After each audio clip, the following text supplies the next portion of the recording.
From today, we shall start discussing topic number 13, amines. Refer to page number 282 of the textbook. The point which we are going to cover today is the definition of amines, 13.1 classification of amines, 13.2 nomenclature of amines and 13.2.2 RBPAC names. जब हम ये सब point discuss कर रहे हैं, आप text book का page number 282 और 283 ये खोल के रखो। साइमल्टेनियसली आप पेज नंबर 283 और 282 दोनों पेजेस ये देखते चलो। तो पहला पॉइंट है डेफिनेशन ऑफ अमीन्स। अमोनिया, इसका फार्मूला है NH3। इसमें से if you replace one hydrogen atom by one alkyl group और by one aryl group, we will get primary amine. We can replace any of these hydrogen atom. इसमें से कोई भी एक हाइड्रोजन एटम हम निकाल सकते हैं। समझ लीजिए हमने ये हाइड्रोजन निकाल दिया और उसकी जगह अल्किल ग्रुप रख दिया। अल्किल की बजाय हम एरिल ग्रुप भी रख सकते हैं। If hydrogen atom is replaced by alkyl group, it is called as aliphatic amine. Aliphatic. और समझ लो, यदि R की जगह हाइड्रोजन की जगह एरोमेटिक ग्रुप रख दिया तो उसको बोलते हैं एरोमेटिक अमीन। एरोमेटिक अमीन। अब यहाँ पर एक हाइड्रोजन एटम निकाल के एक अल्किल या एक एरिल ग्रुप रखा है, इसको बोलते हैं primary amine. Amine which is obtained by replacing one hydrogen atom of ammonia by one alkyl group is called as primary amine. Similarly we can replace two hydrogen by two alkyl group और by two aryl group और one alkyl group one aryl group and we will get secondary amine. This is called as secondary amine because it is obtained by replacing two hydrogen atoms, say these two hydrogen, by two alkyl or two aryl or one alkyl one aryl group. ये जो दो hydrogen है, इसकी जगह दोनों alkyl group हमने same रख दिए, दोनों मिथिल ग्रुप, तो वो हो जाएगा सिंपल अमीन। दोनों हाइड्रोजन की जगह दो इथिल ग्रुप रख दिए तो वो भी होगा सिंपल अमीन। पर समझ लो, एक हाइड्रोजन की जगह मिथिल, एक हाइड्रोजन की जगह इथिल, ऐसे दो अलग अलग ग्रुप रख दिए तो वो हो जाएगा मिक्स अमीन। उसी प्रकार से एक हाइड्रोजन की जगह अल्किल, एक की जगह एरिल ग्रुप रख दिया तो भी मिक्स अमीन। तो जो सेकेंडरी अमीन है, it can be further classified as simple amine or mixed amine. If the two alkyl group or two aryl group are same, it is called simple, and if they are different, it is called mixed. Similarly, we can replace all the three hydrogen atoms of ammonia by three alkyl group, three aryl group or alkyl and aryl group, and we will get tertiary amine. So amine which is obtained by replacing all the three hydrogen atom of ammonia by three same or different alkyl or aryl group is called as tertiary amine. Tertiary amine can also be simple or mixed. तीनों alkyl group same रहे simple अमीन, तीनों अलग रहे mixed अमीन। Primary amine जो है इसका functional group आ हटा दो, यह हो गया फंक्शनल ग्रुप, इसको कहते हैं अमीनो ग्रुप। उसी प्रकार से सेकेंडरी अमीन जो है उसका फंक्शनल ग्रुप ऐसा रहेगा, आर आर हटा दो, इसको बोलते हैं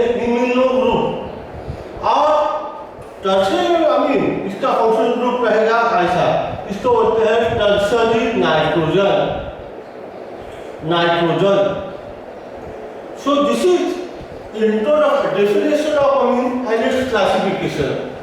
तो इसके ऊपर क्वेश्चन क्या रह सकता है? What are amines? How are they classified? Now let us move to nomenclature of amine. Nomenclature के लिए rules देकर है. You refer to page number 283, point number 13.2.1. Common के रूल देकर है, 4-5 रूल है, वो आप देखो. आईयूपीएसी के रूल है, वो भी आप देखो. मैं एक रूल आपको समझा भी देता हूँ.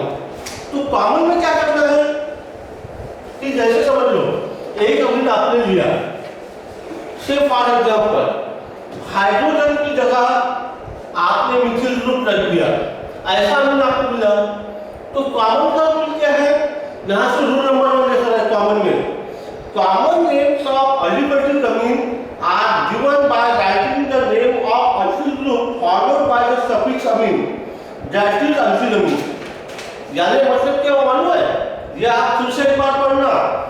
ये ग्रुप कौन सा है? मिथिल, मिथिल.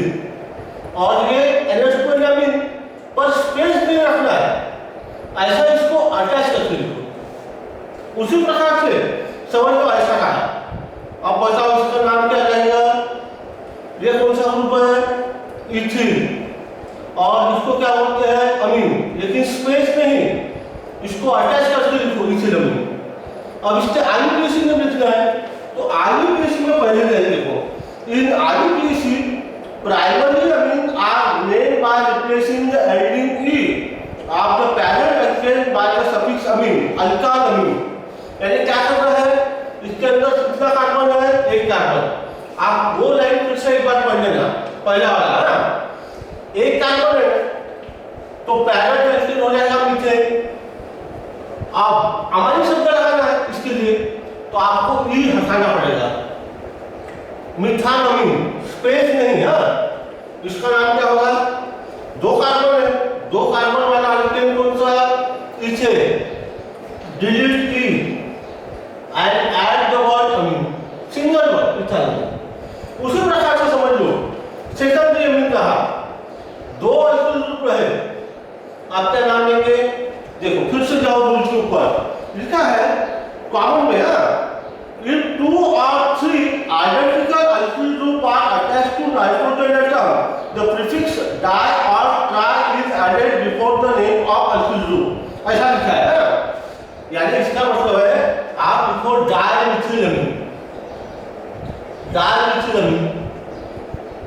समझ लो 2 अल्किल ग्रुप रहे तो क्या नाम रहेगा? डायमिथिलामीन. अब आईयूपीएसी में कैसा लिखे? आईयूपीएसी में रूल लिखा है when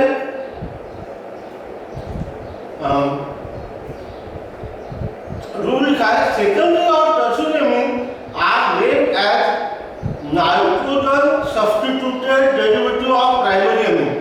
यानी इसका मतलब हुआ, इसको कैसा लिखना मालूम है? यन यानी नाइट्रोजन, मिथिल और नाइट्रोजन को मिथिल, और ये एक ही कार्बन है मिथान अमीन. मिथान अमीन यानी मिथेन इल हटा अमीन. ऐसा भी लिखे तो चलेगा. यन मिथिल मिथान अमीन, ये भी बराबर है. उसी प्रकार से इसका नाम क्या होगा? यन इथिल इथान अमीन. अब ये दोनों सिंपल अमीन थे, पर समझ लो कभी मिक्स अमीन रह जाए तो ऐसा अमीन रहा कि जिसके अंदर में एक ग्रुप मिथिल है और एक ग्रुप इथिल है. आप क्या करें? कॉमन में देते वक्त इथिल का ई पहले और मिथिल का एम बाद में. फिर इसके लिए आप पेज नंबर 283 पे देखो, वहां पर नियम लिखा है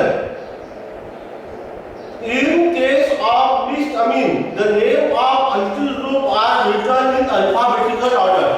यानी क्या करना है? इथिल शब्द पहले और मिथिल शब्द बाद में और लगाओ अमीन. इथिल मिथिल अमीन. आईयूपीएसी में क्या करें? रूल लेकर है यन मिथिल और ये 2 कार्बन है मिथानमीन। आपके मन में आएगा कि ऐसा नहीं लिख सकते क्या, यह इथिल मिथानमीन? नहीं, उसके लिए नियम लेकर है। यहाँ पर नियम है IUPAC में the largest alkyl group attached to nitrogen is taken as parent alkane and other alkyl group as nitrogen substituent। उसी प्रकार से किसी टर्शरी अमीन का नाम आपको लिखना है। एक टर्शरी अमीन आपको बताता हूँ। टर्शरी अमीन का नाम लिखना है से इस प्रकार का अमीन है, तो इसके लिए कॉमन नेम आपको मालूम हो गया, ट्राइमिथिल अमीन। IUPAC ने ये मिथिल ग्रुप नाइट्रोजन को, ये मिथिल ग्रुप नाइट्रोजन को डाइमिथिल मिथानमीन, मिथानमीन अमीन। इस कंपाउंड का नाम क्या होगा? कॉमन नेम ट्राइथिल अमीन। IUPAC ने डाइथिल मिथानमीन। अब ये तो कुछ नाम मैंने आपको पता है। अब आप घर पे होमवर्क देखो, आप यूज योर ब्रेन पावर। ये है पेज नंबर 283, पेज 283। उसके बाद ट्राई दिस, बाद में आप टेबल नंबर 13.2 टेक्स्ट बुक में से लिखते रहो, page number 284, 284, MCQ number 2, page number 296 और क्वेश्चन नंबर 4 का 1, 2, 3 ये आप सॉल्व करके रखो, पेज नंबर 297। इसके ऊपर जो भी डाउट हो वो आप ग्रुप पर डाल दो। कब कल के क्लास में इसमें से हर एक क्वेश्चन जो है उसका एक्सप्लेनेशन भी होगा।